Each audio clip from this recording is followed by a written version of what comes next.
Last winter, the average American household spent nearly $1,000 just on heating. That is up almost 8% from the year before, and the trajectory is not slowing down. Natural gas prices fluctuate with geopolitics. Electricity rates climb every single rate cycle. And every winter, millions of people sit in their homes watching money evaporate through their walls, their windows, their ductwork, with no real alternative in sight. Or so they think. Because there is a device you can build this weekend mounted flat on an exterior wall that turns sunlight into free heat with zero electricity, zero moving parts, and about $40 in materials. The only ingredients are trash from your recycling bin, a sheet of plexiglass, and a single afternoon of effort. It is called a solar air heater, and what it does is so straightforward, so grounded in simple physics, that the real question is not whether it works. The real question is why everyone does not already have one. Here is what you are looking at. A solar air heater is a sealed, insulated box mounted on a south-facing exterior wall. Inside that box are columns of recycled aluminum cans, painted matte black. The front cover is clear polycarbonate or salvaged glass, and two vents are cut through the wall behind it, one low and one high. That is the entire device. Sunlight passes through the glass, strikes the black cans, and heats them. The air trapped inside the box heats up. Hot air rises. It flows into the room through the top vent. As that warm air exits, cooler room air gets pulled in through the bottom vent to replace it. This cycle, hot air rising and pulling cool air behind it, is called thermosiphon. It is the same principle that drives chimney drafts, hot air balloons, and convection currents in the ocean. No fan, no wiring, no moving parts whatsoever. You are harnessing a force that has existed since the atmosphere formed. And the technology behind this is not new. This is a simplified version of what is called a Trombe wall, a passive solar heating system that has been studied, tested, and documented in peer-reviewed research since the 1960s. Engineers at national laboratories and universities across the world have analyzed this exact concept for decades. What you are building in your garage this weekend has more scientific literature behind it than most commercial HVAC products on the market. Now, let us talk about why aluminum cans specifically make this work so well, because it is not arbitrary. Aluminum has a thermal conductivity of roughly 205 watts per meter Kelvin. To put that in perspective, it is one of the most thermally conductive common metals on the planet.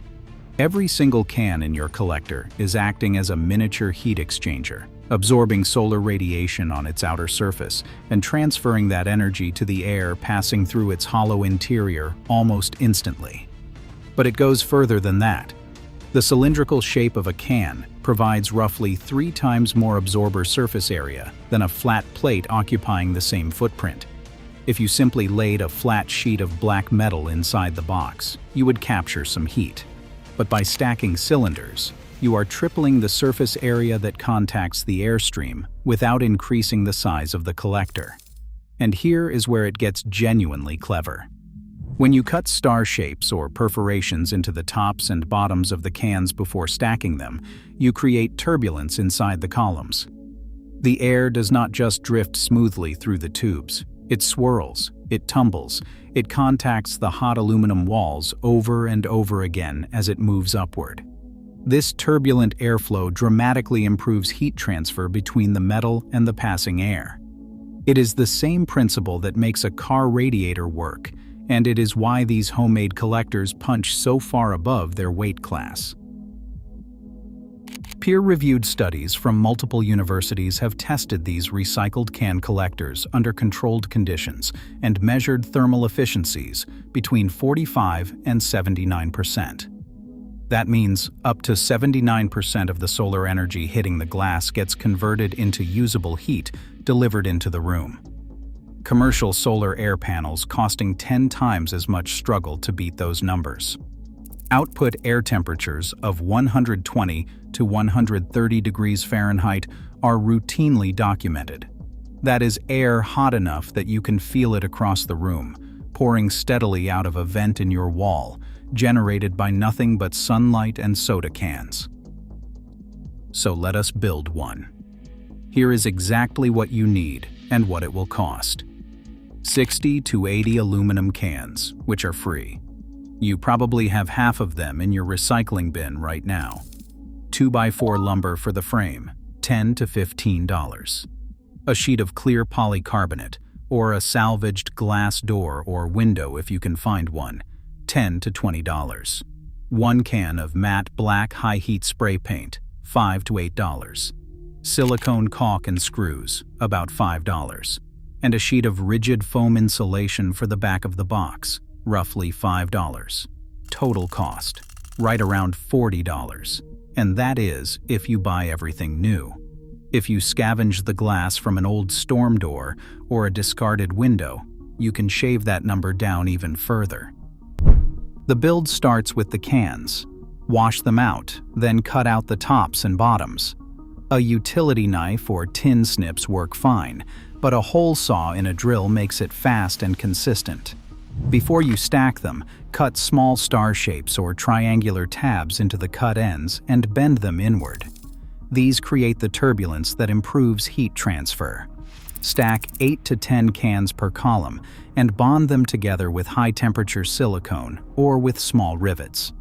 You want airtight seams so the air is forced through the cans, not around them. Next, build a shallow wooden box out of 2x4s.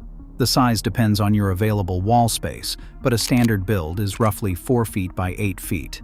That gives you room for 6 to 8 columns of cans side by side. Line the back of the box with rigid foam insulation board. This is critical. Without insulation on the back, you lose heat straight through the wall side of the collector, and your efficiency drops significantly. Now paint every can column flat black. Use high-heat matte paint, the kind rated for grills and engine blocks. Matte finish is important because glossy surfaces reflect radiation instead of absorbing it.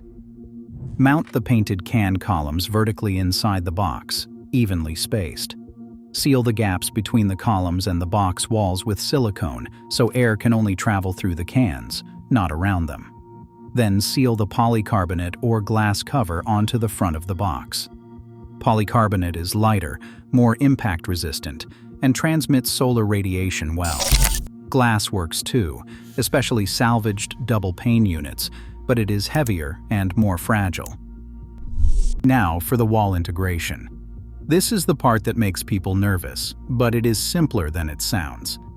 You need 2 holes through your exterior wall, each about 4 to 6 inches in diameter. One goes at the bottom of where the collector will mount, one at the top. The bottom hole lets cool room air flow out into the collector. The top hole lets heated air flow back into the room. Install a backdraft damper on each vent. This is not optional. This is the single most important detail in the entire build. Without backdraft dampers, the thermosiphon effect reverses at night. When the collector cools down after sunset, the air inside it becomes colder than the room air. Cold air sinks. It flows in through the top vent and pulls warm room air out through the bottom vent. Your heater becomes a cooler. Backdraft dampers are simple one-way flaps that allow airflow in only one direction. They cost a few dollars each, and they make the difference between a system that saves you money and a system that costs you money every night. Mount the completed collector flat against the south-facing wall, aligning the vents with the holes you cut. Seal every edge with silicone. You want the system airtight except for the 2 controlled vent openings. Here is what to expect once it is up. On a clear winter day, you will see a 50 to 60 degrees Fahrenheit temperature rise through the collector. Room air entering at 65 degrees Fahrenheit comes out the top vent at approximately 120 degrees Fahrenheit. A 4 by 8 foot panel can produce roughly 1 to 2 kilowatts of thermal output on a sunny day. That is comparable to a small electric space heater running at full power, but your operating cost is 0. Not low. 0. Researchers have also found that mounting the collector at a 45-degree tilt angle, angled outward from the wall, optimizes performance and can boost efficiency by over 50% compared to vertical mounting. However, vertical wall-mounted panels still work well and are significantly easier to install and weather seal. For most homeowners, mounting flat on the wall is the practical choice. Broader studies on Trombe wall systems and passive solar heating across multiple climates have documented winter energy savings between 30% and 55% when passive solar heating is properly integrated into a building envelope. Your single panel will not hit 55% savings for your whole house, but it can meaningfully offset your heating bill in the room where it is installed, and the payback period on your $40 in materials is roughly 1 to 2 heating seasons. After that, every BTU it produces is pure profit. There are a few things you need to understand before you start. This supplements your heating system. It does not replace it. Cloudy days produce minimal output. Nighttime produces nothing. You still need your furnace or heat pump as a primary heat source. What this does is reduce how hard that primary system has to work during daylight hours, which is where a large portion of your heating energy goes. Second, south-facing wall exposure is non-negotiable. The collector needs direct sunlight for as many hours per day as possible. A wall that faces southeast or southwest will still produce useful heat, but a shaded wall or a north-facing wall simply will not generate meaningful results. Third, check your local building codes before you cut holes in an exterior wall. Most jurisdictions have no issue with a project like this, but some require permits for wall penetrations, and if you are in a homeowners association, well, you already know how that conversation goes. Here is the part that matters most, and it is not the $40 or the weekend of work. It is what this project represents. This is not a social media hack. This is not a clickbait shortcut. This is real engineering, backed by decades of published research from universities and national laboratories around the world. The physics are settled. The measurements are documented. The materials are in your recycling bin. What you are building is a thermal collector that converts solar radiation into space heating using nothing but conduction, convection, and the natural buoyancy of hot air. These are forces that do not require a subscription, do not require maintenance, and do not increase in price year over year. Once you mount this on your wall and feel hot air pouring into your garage or your workshop on a January afternoon, something shifts in how you think about energy. You start looking at the south side of your house differently. You start seeing aluminum cans differently. You start realizing that the gap between what energy costs and what energy could cost is not a mystery. It is a construction project. Total cost, approximately $40. Total build time, 1 weekend. Total operating cost, $0. Forever.